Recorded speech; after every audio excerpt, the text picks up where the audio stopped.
Right గా లోక్సభ ఎన్నికల ప్రచారానికి రెడీ అవుతోంది తెలంగాణ కాంగ్రెస్ పార్టీ.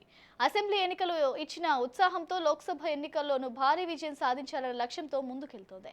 ఈ మేరకు ఏప్రిల్ 6వ తేదీన హైదరాబాద్ శివార్లోని తుక్కుగూడలో జనజాతర పేరుతో భారీ బహిరంగ సభ నిర్వహించింది. ముఖ్యమంత్రి రేవంత్ రెడ్డి అధ్యక్షతన జరగనున్న ఈ సభకి ఏఐసీసీ అధ్యక్షుడు మల్లికార్జున ఖర్గే, కాంగ్రెస్ ముఖ్య నేతలు రాహుల్ గాంధీ, ప్రియాంక గాంధీ సైతం హాజరు కానుండటంతో పగడ్బందీగా ఏర్పాట్లు చేస్తోంది అధికార కాంగ్రెస్.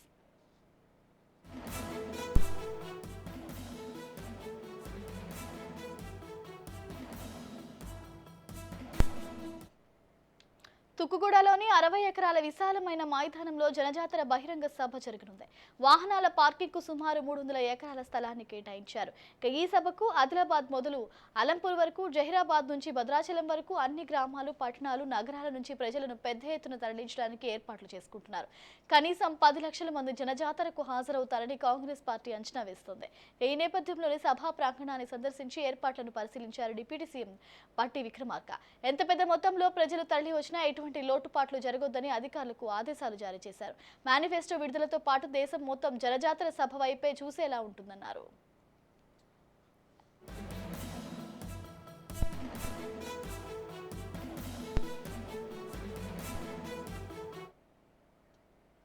మరోవైపు తుక్కుగూడను సెంటిమెంట్ గా భావిస్తోంది కాంగ్రెస్ పార్టీ.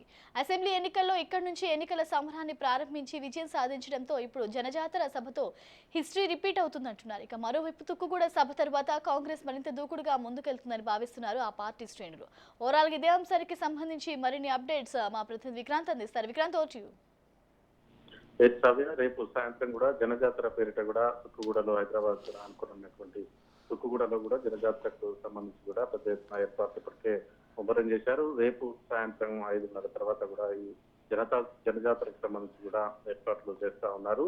ప్రధానంగా ఏఐసీసీ అధ్యక్షుడు మల్లికార్జున ఖర్గే, ఏఐసీసీ అగ్రనేత రాహుల్ గాంధీ కూడా వచ్చే అవకాశం కనిపిస్తా ఉంది. ఇప్పటికే ఏర్పాట్లకు సంబంధించి కూడా ముమ్మరం చేసిన నేపథ్యంలో కూడా రాష్ట్ర వ్యాప్తంగా 10 లక్షల మందిని జన సమీకరణ చేయాలని మాత్రం యోచిస్తా ఉన్నారు. దానికి తగ్గట్టు ఇప్పటికే పార్లమెంట్ వైజ్ గా కూడా ఇన్ఛార్జీలను కూడా కేటాయించిన పరిస్థితి కనిపిస్తా ఉంది. రేపు సాయంత్రం జరిగేటువంటి జనజాతర సభలో కూడా ప్రధానంగా పార్లమెంట్ ఎన్నికలు సమీపిస్తున్న వేళ మేనిఫెస్టోకి సంబంధించి రిలీజ్ చేయబోతా ఉన్నారు. ప్రధానంగా ఇప్పటికే ఈ రోజు మేనిఫెస్టోని ఏఐసీసీ అధ్యక్షుడు మల్లికార్జున ఖర్గేతో పాటు Sonia Gandhi, Rahul Gandhi, manifesto committee chairman Chidambaram కూడా ప్రకటించిన విషయం తెలిసింది. అయితే తెలంగాణ రాష్ట్రానికి సంబంధించి మరికొన్ని అంశాలు కూడా ఈ మేనిఫెస్టోలో ఉండబోతున్నాయి.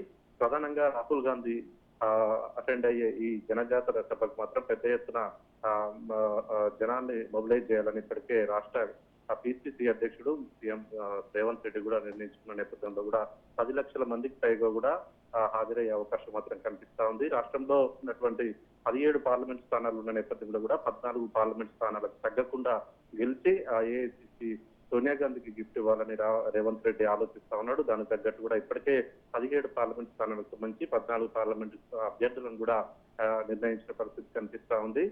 14 పార్లమెంట్ స్థానాలను ఇవ్వడమే కాకుండా కేంద్రంలో 10 సంవత్సరాల పాటు అధికారానికి దూరంగా ఉన్నటువంటి కాంగ్రెస్ పార్టీని కేంద్రంలో అధికారంలోకి తీసుకురావడమే లక్ష్యంగా కూడా రేవంత్ రెడ్డి ఇప్పటికే నిర్ణయం తీసుకున్న నేపథ్యంలో కూడా రేపు జరిగేటువంటి జనజాతరకు పెద్ద ఎత్తున జన సమీకరణ చేసే అవకాశం మాత్రం కనిపిస్తా ఉంది. Right, thank you Vikrant.